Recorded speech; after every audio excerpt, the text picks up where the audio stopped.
त्यसपछिको दोस्रो चाहिँ थाहा नगरपालिका तपाईँको त्यहाँनिर भनेको भस्मेश्वर महादेव ज्योतिर्लिङ्ग हो, त्यो जहाँनिर त्यो घाटमा मान्छे चलाउँछ नि हजुर, हजुर। माथि भयो, त्यो पनि एउटा भस्मेश्वर ज्योतिर्लिङ्ग भयो। अर्को एउटा यतातिर भुवनेश्वरी माताको मन्दिर छ, त्यहाँनिर भुवनेश्वर महादेव भनेर भनिन्छ, त्यो ज्योतिर्लिङ्ग भयो एउटा। दोस्रो भयो हजुर अर्को एउटा गुहेश्वरीमा मन्दिरको तल छ, खोलाकै किनारमा छ, हजुर त्यो तिनवटा भयो। अर्को एउटा किरातेश्वर महादेव छ एउटा, चारवटा। अर्को रुद्रगाडेश्वर भनेर हाम्रो पशुपतिको भित्र खोला भन्छ मेन होइन, हजुर त्यो 5वटा। अनि अर्को 2टा कतापट्टि त्यहीँनिर 7वटा छ। 7वटा छ है। अनि त्यो 7वटाको चाहिँ कोटियम हुन्छ अब हाम्रो पशुपतिनाथ। अब यो सबै सिधाएपछि लास्टमा चाहिँ ठुलो कोटियम हुन्छ। कोटियम हुन्छ त्यहाँ चाहिँ, यो सबै सम्पूर्ण जाँदा गर्दै गइन्छ नि, पशुपति क्षेत्र पुगेपछि चाहिँ 7वटाको एकै ठाउँमा कोटियम हुन्छ। कोटियम हुन्छ है।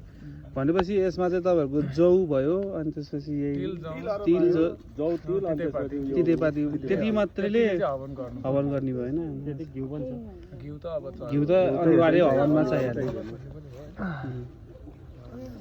भनेपछि यो 23औँमा हामी भयो, अब 24औँ त्यहाँ भयो, 24औँ भोलि जाने। अनि त्यसपछि माघ बेसी होला त्यसपछि कि यो सिरियल कममै हुन्छ कि कस्तो उसमा हुन्छ? हजुर सिरियलमै हुन्छ होइन? कुशेश्वर महादेवबाट सुरु भएर आएको, अहिले आउँदाखेरि हजुर। लिङ्ग स्थान हामी यहाँ आइपुगेको। हजुर भोलि जाँदाखेरि 24औँ माथि कुटेश्वर। यो भने चाहिँ हाम्रो शिव भगवानले चाहिँ सत्य सावित्रीलाई चाहिँ उ गर्दै जाँदाखेरिको ऊ हो कि होइन? यो पीठहरू चाहिँ मैले यो पीठ बारेमा चाहिँ अलिक त्यति 64 पीठ हुन्छ होइन, त्यो 51 शक्ति पीठ हो। त्यो जहाँ पार्वती माताको अङ्गपतन भएको छ, सती माताको हजुर त्यो चाहिँ के हो त शक्ति पीठहरू।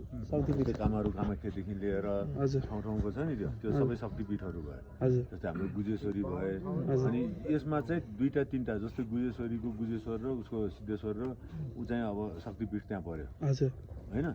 अनि भालेश्वर भनेर पनौतीमा भालेश्वर छ नि, हजुर त्यहाँको भालेश्वर चाहिँ पार्वती माताको भाल भनेको निधार हजुर पतन भएको हो, त्यहाँ पनि भन्छ। पार्वती माताको कि पार्वती सत्य सतीदेवी हजुर हजुर हजुर त्यो।